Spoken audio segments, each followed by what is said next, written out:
ഷാജംപോളിനെയും സത്യദേവനെയും കൊല ചെയ്ത physical trainer അപ്പുമാഷ് അനന്തന്റെ വീട്ടിൽ അഭയം പ്രാപിക്കുന്നു. ഷാജംപോളിന്റെ ജ്യേഷ്ഠൻ ജോർജ് പോൾ അപ്പുമാഷെ തെരഞ്ഞ് അനന്തന്റെ വീട്ടിൽ. ഇവിടെ ചില സത്യങ്ങൾ മറച്ചുവെക്കുന്നത് എന്തിനു വേണ്ടി? സമൂഹത്തിനെ നശിപ്പിക്കുന്ന മയക്കമരുന്ന് ഗൂഢസംഘത്തിനെ തകർക്കാൻ നോക്കിയ അനന്തന്റെയും അപ്പുമാഷുടെയും ജീവിതകഥ. നേരത്തെ അനന്തേട്ടൻ പറഞ്ഞ വയലിലെ കിളികളെ പോലെ കുടുംബ ബന്ധങ്ങളെ തകർത്തെറിയപ്പെട്ട് വഴിയോരങ്ങളിൽ അന്തിയുറങ്ങി പ്രകൃതിയെയും കുടുംബത്തിനെയും സംരക്ഷിക്കുന്ന ഒരു ജീവിതാനുഭവ കഥ. ആൾരൂപം അപ്പോട്ടനാണ് എനിക്കിതൊക്കെ പഠിപ്പിച്ചത്. പിന്നെ ചില ആളുകൾക്ക് ചില കൈപ്പുണ്യൊക്കെ ഉണ്ടാവില്ലേ? നിങ്ങളുടെ സ്വന്തം കേരള വിഷൻ ചാനൽ 28 വൈകിട്ട് 9:30.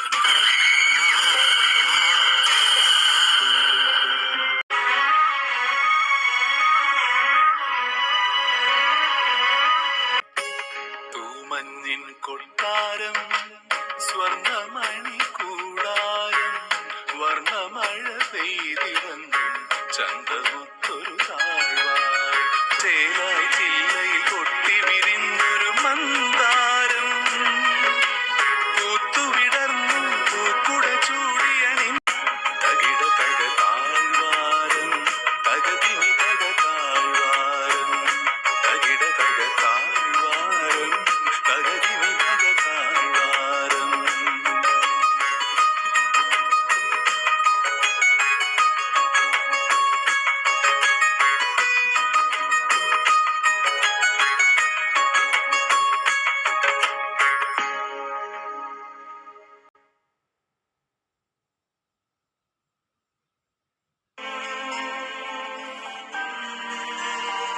ഊണ് റെഡി ആയിട്ടുണ്ട്. നിങ്ങൾ കൈ കഴുകിയിട്ട് വാ. വാ.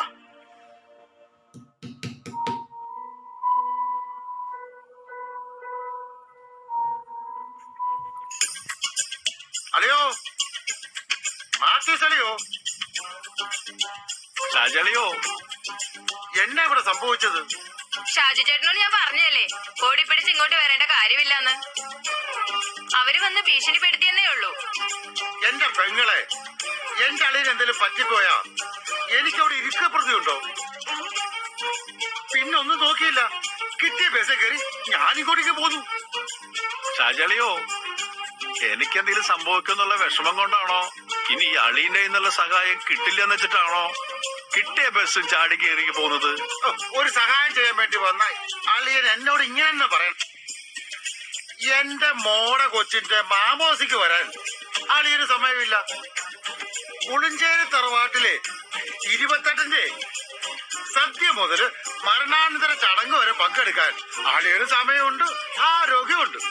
എന്റെ പൊന്നളിയ, ഈ മാത്യൂസേട്ടൻ നിങ്ങളുടെ പെങ്ങളെ കല്യാണം കഴിക്കുന്നതിന് എത്രയോ മുമ്പ് ഈ പുളിഞ്ചേരി തറവാട്ടിൽ നിന്ന് ഉപ്പും ചോറും കഴിച്ചതിന്റെ രുചി ഇപ്പോഴും മാത്യൂസേട്ടന്റെ നാവിൽ തന്നെ ഉണ്ടാവും. ഇതൊന്നും വിളിച്ചു പറയാൻ വേണ്ടി പറയുന്നതല്ല. പലരും പല രീതിയിലും തകർക്കാൻ നോക്കി പുളിഞ്ചേരി തറവാടും മാത്യൂസേട്ടനായിട്ടുള്ള ബന്ധം. പിന്നെ എന്നെ ആരും ക്ഷണിച്ചിട്ടോ എന്നെ ആരും വിളിച്ചു പറഞ്ഞിട്ടോ അല്ല ഞാനിങ്ങോട്ട് വന്നത്. ഒരു വർഷത്തിൽ 365 ദിവസങ്ങളിലും മിക്കവാറും ദിവസങ്ങളിലും കണ്ടും സംസാരിച്ചും തന്നെ ഞങ്ങൾ മുന്നോട്ട് പോകുന്നത്. അജയ, അതൊന്നും ഈ അളിയനോട് പറഞ്ഞാൽ മനസ്സിലാവില്ല. അളിയന് തൂമ്പയുടെ സ്വഭാവ ഇങ്ങോട്ടിങ്ങോട്ടൊന്ന് മാത്രമേ ഉള്ളൂ. അച്ഛനൊന്ന് നിർത്തിക്കേ. ഷാജി ചേട്ടൻ ഇങ്ങോട്ട് വന്നത് ഇഷ്ടമായില്ലെങ്കിൽ അതങ്ങ് പറഞ്ഞാ മതി. അതല്ലാതെ ഇങ്ങ് പിച്ച വർത്താനം പറയേണ്ടതില്ല. ഞാൻ കഷ്ടപ്പെട്ട് ജീവിച്ച ആളാ. ആവശ്യങ്ങൾ അത്യാവശ്യമാണ്, ഒന്നും നോക്കാറില്ല.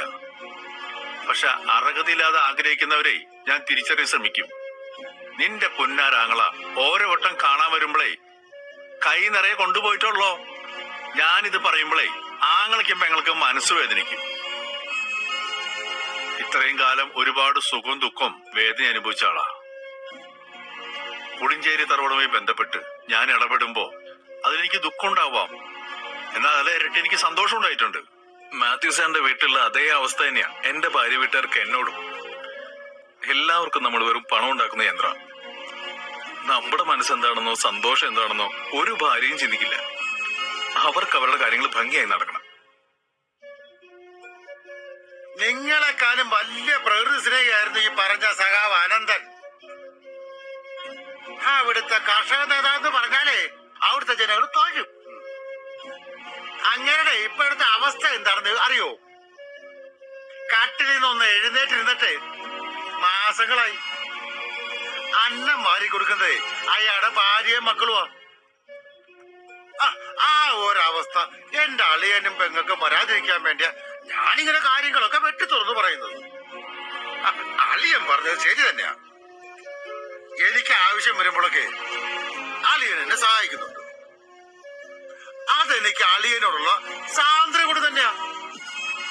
ഞാൻ കൈ നീട്ടി വാങ്ങിക്കുകയും ചെയ്യും. അതൊക്കെ വിട്. എന്തൊക്കെയായാലും ഈ കാര്യങ്ങളൊക്കെ അറിഞ്ഞപ്പോ ഇത്രയും ദൂരെന്ന് ഇവിടെ വരെ ഓടിയെത്തിയതല്ലേ. എന്തായാലും നിങ്ങൾ കുടുംബകാര്യങ്ങളൊക്കെ ഒന്ന് ചർച്ച ചെയ്തിരിക്കും. എന്നാ ഞാൻ ഇറങ്ങിക്കോട്ടെ.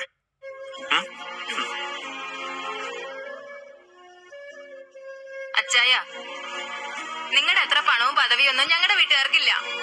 പക്ഷെ ഷാജി ചേട്ടനോട് അങ്ങനെ പറഞ്ഞത് ഒട്ടും ശരിയായില്ല. നിങ്ങളുടെയൊക്കെ നേതാവായ അനന്തനെ കുറിച്ച് ഷാജി ചേട്ടൻ പറഞ്ഞപ്പോ അച്ചായൻ ഒരു മറുപടിയും പറഞ്ഞില്ലല്ലോ. നമ്മള് നമ്മുടെ വീടിന്റെ ഭിത്തിയില് ചില ദൈവങ്ങളുടെ പടം വെക്കും. അത് നമ്മുടെ മനസ്സിലെ ഇഷ്ടം കൊണ്ട് വാങ്ങി വെക്കണതാ. അതുപോലെയാ സഖാവ് അനന്തൻ എനിക്ക് എന്റെ മനസ്സിൽ. ഒരു രാഷ്ട്രീയ മതഭേദമില്ലാതെ ആ നാട്ടിലെ കർഷകര് ദൈവത്തെ പോലെ ആരാധിക്കുന്നു. വെട്ടേറ്റ് കട്ടിലിൽ കിടപ്പായിട്ട് മാസങ്ങളോളായി. എന്തിനു വേണമെന്നറിയോ? പീലിത്തറ വയലോരം ബോംബെ കമ്പനിക്ക് ഫ്ളാറ്റുകളും വില്ലകളും പണിയാൻ എതിരിൽ നിന്ന് സമരം ചെയ്ത കാരണത്തിനാണ്. അതുപോലെ നിരവധി കർഷകർക്ക് ആവശ്യമായ ചിറ പണിതു കൊടുക്കാനും പുറമ്പോക്ക് ഭൂമി വെട്ടിപ്പിടിച്ച് പാവങ്ങൾക്ക് കുടിൽ കെട്ടിക്കൊടുത്തു. അങ്ങനെ നിരവധി പ്രവർത്തനങ്ങൾക്ക് നേതൃത്വം കൊടുത്ത സഖാവ് അനന്തനെ ഇല്ലാത്ത കഥകളുണ്ടാക്കി ആ കുടുംബം തകർക്കാൻ നോക്കി. അനന്തൻ ഉയർത്തെഴുന്നേൽക്കും. ഇപ്പൊ നമുക്ക് ദുഃഖമാണെങ്കിൽ ഈസ്റ്റർ ദിനത്തിൽ പോലെ അനന്തൻ വീണ്ടും ഉയർത്തെഴുന്നേൽക്കും. അതൊക്കെ അളിയൻ പറഞ്ഞത് ശരിയൊക്കെ തന്നെയാ. അഴിമതിയും അത്യാഗ്രഹവും ഇല്ലാത്ത ഒരു പൊതുപ്രവർത്തകനാണ് സഖാവ് അനന്തൻ. അദ്ദേഹത്തിനെ വിശ്വസിച്ച് അദ്ദേഹത്തിന്റെ കൈകളിൽ ഒരു അധികാരം ഏൽപ്പിക്കാൻ ചിലർ അനുവദിക്കില്ല. അതൊക്കെയാണല്ലോ നമ്മുടെ നാട്ടിൽ ഇപ്പൊ നടന്നുകൊണ്ടിരിക്കുന്നത്. അല്ല, അളിയെന്ന് പോകുന്നുണ്ടാ? അയ്യോ അളിയ, അത് എനിക്കിന്ന് പോയേ പറ്റൂ. ഞാനിത് അറിഞ്ഞപ്പോഴേ പെട്ടെന്ന് ഇങ്ങോട്ട് ചാടിപ്പോന്ന.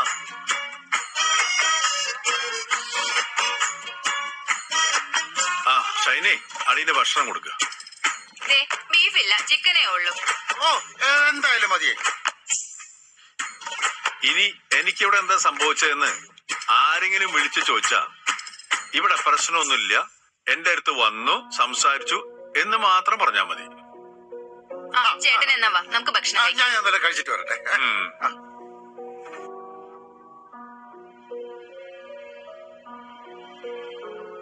എന്താ ഉണ്ടായി അച്ചായ? എന്താ?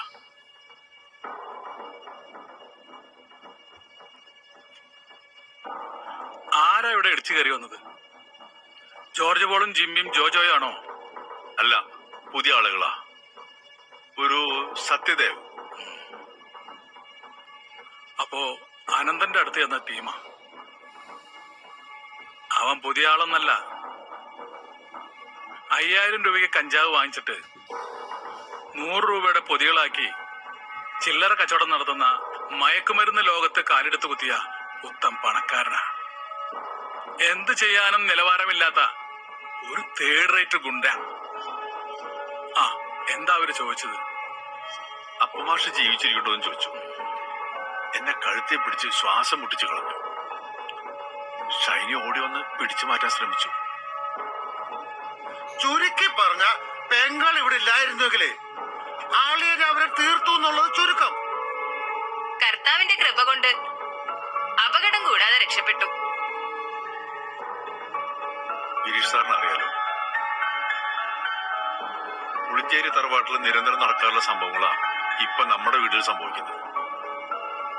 നാളൊരു പക്ഷേ കൂറുമാറി ഗിരീഷ് സാറിന്റെ വീട്ടിലേക്കും എത്തിയേക്കാം. എന്തിനാ സാറേ ആവശ്യമില്ലാത്ത പ്രശ്നത്തിലൊക്കെ പോയി ഇടപെടുന്നത്? ഈ വയസ്സാം കാലത്ത് സ്വസ്ഥമായിട്ടിരിക്കുന്ന സമയത്ത് നീറി പുകയാ മനസ്സ്. ഓരോരുത്തര് കോളിംഗ് ബെല്ല് അടിക്കുമ്പോ മനസ്സ് മുഴുവൻ ആദ്യ. തല്ലാനാണോ കൊല്ലാനാണോ വരുന്നതെന്ന് അറിയാൻ പറ്റത്തില്ലല്ലോ. സാറിന് ഓർമ്മയുണ്ടോ, അന്ന് എതിർപക്ഷത്ത് നിൽക്കുമ്പോഴേ സഖാവ് അനന്തനെ കുറിച്ച് സാർ എന്നോട് ചോദിക്കുമായിരുന്നു. അന്നൊരു മിത്രമല്ലാത്ത അനന്തനെ കുറിച്ച് ഞാൻ വിശദീകരിച്ചു. അനന്തൻ ഇവിടെ വരികയും ചെയ്തു. സാറിനെ പോലുള്ളവരെ മാറ്റിയെടുത്തില്ലേ? എന്നാലേ സഖാവ് അനന്തന്റെ അവസ്ഥ ഇപ്പൊ സാറിന് അറിയാവോ?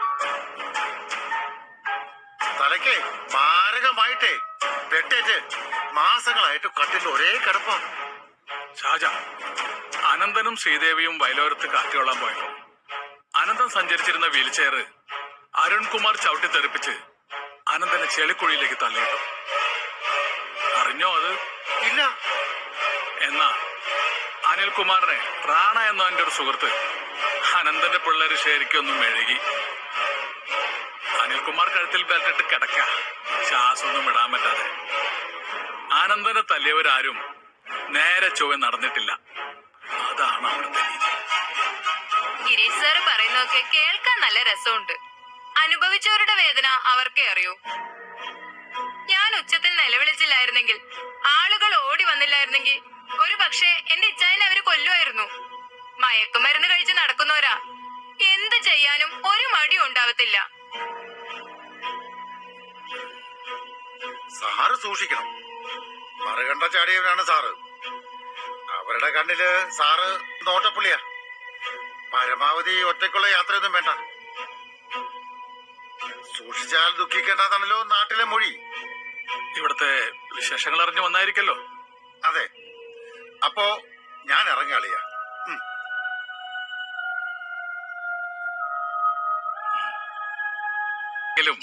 നീക്കങ്ങൾ അനന്തന്റെയാ. അതിനിടയിലാണല്ലോ അനന്തൻ വെട്ടേറ്റ് വീണത്.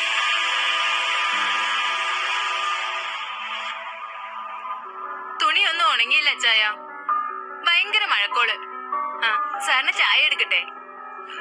വേണ്ട, ഞാൻ ചായ ഒന്നും അധികം കുടിക്കാറില്ല. എന്തായാലും അച്ചായം കുറച്ചു നാളത്തേക്ക് പുറത്തേക്കൊന്നും ഇറങ്ങണ്ട. പേടിച്ചിട്ടൊന്നല്ല, പേടിച്ച് പിൻവാങ്ങിയെന്ന് അവർക്ക് തോന്നാൻ. എന്ത് പറഞ്ഞു കൊടുത്തിട്ട് ഒരു കാര്യവും ഇല്ല. അന്ന് പള്ളിയിൽ അച്ഛൻ ഒരുപാട് ഉപദേശിച്ചതാ. അച്ഛന് പല സൂചനയും കിട്ടിയതിന്റെ പുറത്താ അച്ഛൻ ഉപദേശിച്ചത്. കേൾക്കാതെ നടന്നു. അന്നും അപകടം വന്നു. ഈ ഒറ്റയ്ക്ക് തിരിഞ്ഞുള്ള മാർക്കറ്റിൽ പോക്കും എസ്റ്റേറ്റിൽ പോക്കൊന്നും വേണ്ടെന്ന് ഞാൻ പല വട്ടം പറഞ്ഞതാ. ഒരു മദ്യപാനിക്ക് മദ്യപാനം ഒറ്റയടിക്ക് നിർത്താൻ പറ്റില്ല. എന്നാ വളരെ പതുക്കെ പതുക്കെ നിർത്താൻ പറ്റും. അതുപോലെ അച്ചായനും മെല്ലെ മെല്ലെ ഷൈനിയുടെ ഇഷ്ടത്തിനൊപ്പം എത്തും. സ്നേഹമുള്ള വാക്കുകളും രുചിയുള്ള ഭക്ഷണവും സ്വന്തം എന്നുള്ള ഇടപെടലുമാണ് വേണ്ടത്. ആരാ അത് സ്വീകരിക്കാത്തത്?